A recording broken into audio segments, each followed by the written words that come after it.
কখন হয় চলো টেস্ট করা যাক। ঘোরাঘুরি শেষ করে সন্ধ্যায় চলে গিয়েছিলাম মেলাতে। আসসালামু আলাইকুম, আমি সজল আহমেদ। কেমন আছো সবাই? আই হোপ তোমরা সবাই অনেক ভালো আছো। আলহামদুলিল্লাহ আমি অনেক ভালো আছি। আজকে কিন্তু অনেকদিন পর বিকালে বের হচ্ছি, আর কোথায় যাচ্ছি, কি কি খাচ্ছি, সবকিছু নিয়ে থাকছে কিন্তু আজকের ব্লগ। তাই না টেনে সম্পূর্ণ ভিডিও দেখতে থাকো। আর যারা এখনো আমার চ্যানেলটাকে সাবস্ক্রাইব করে দাওনি, দ্রুত দ্রুত করে দাও। বাসা থেকে বের হয়েছি ঘোরার উদ্দেশ্য করে। ভাবলাম 100 বিঘের রোড ধরে যাব কাজল মোড়ে। শুনেছি কাজল মোড়ে নাকি স্পেশাল হালিম পাওয়া যায়, ভাবলাম ওইটা ট্রাই করে আসি। গাইজ, আমি যেখানে দাঁড়িয়ে আছি এটা অনেক পপুলার রোড। এই যে আমার পিছনে রয়েছে 100 বিঘে, মানে 100 বিঘে জায়গা নিয়ে এই পুকুরটা খনন করা হয়েছে, যার জন্য এর নামকরণ হয়েছে 100 বিঘে। প্রতিনিয়ত এখানে প্রচুর দর্শনার্থী আসে এই পুকুরটা দেখতে। আমার পিছনে আমি তোমাদের দেখাচ্ছি।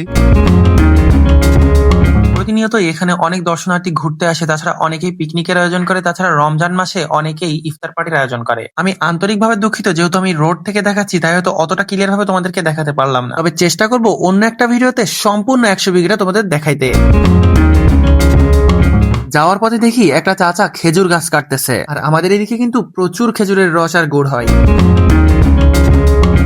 গাইজ, তোমরা তো জানোই শীত প্রায় শেষের দিকে, আর তোমরা এটাও জানো আমাদের ঝিনাইদহ, যশোর খেজুরের রসের জন্য খুবই বিখ্যাত। যাই হোক, চলে এসেছি কাজল মোড়ে। কাজল মোড় মূলত 3টি গ্রামের একটি বাজার, কিন্তু দুঃখের বিষয় আমি কাজল মোড়ের স্পেশাল হালিমটা পাইনি। গাইজ, ঘুরতে ঘুরতে চলে এসেছি কাজল মোড়ে। কাজল মোড়ে এসে কাজল মোড়ের পেঁয়াজু ট্রাই করবো না, তা কি কখন হয়? চলো টেস্ট করা যাক। যদিও এর আগে আমি কাজল মোড়ের জনপ্রিয় পেঁয়াজুটা খেয়েছি, উপরে ক্রিস্পি আর ভিতরে প্যাচ পেয়েছে, তাই এটা নিয়ে নতুন করে কিছুই বলা নেই। তবে তাদের পেঁয়াজুর চাইতে অন্যান্য আইটেমগুলোর টেস্ট বেশি ভালো। ফেরার পথে একটা গাছ দেখলাম, দেখে আমার ছোটবেলার কথা মনে পড়ে গেল, যদিও গাছটার নাম আমার মনে নেই। গাইজ, আমার মনে আছে ছোটবেলায় এই যে এই ফুল নিয়ে, দেখা যায় না, এই ফুল নিয়ে খেলা করতাম, চরকি বানিয়ে খেলা করতাম।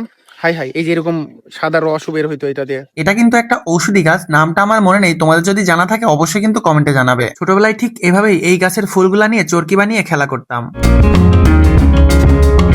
ঘোরাঘুরি শেষ করে চলে আসলাম মেলাতে, কারণ ঝিনাইদহে চলতেছে 3 মাস ব্যাপী মেলা।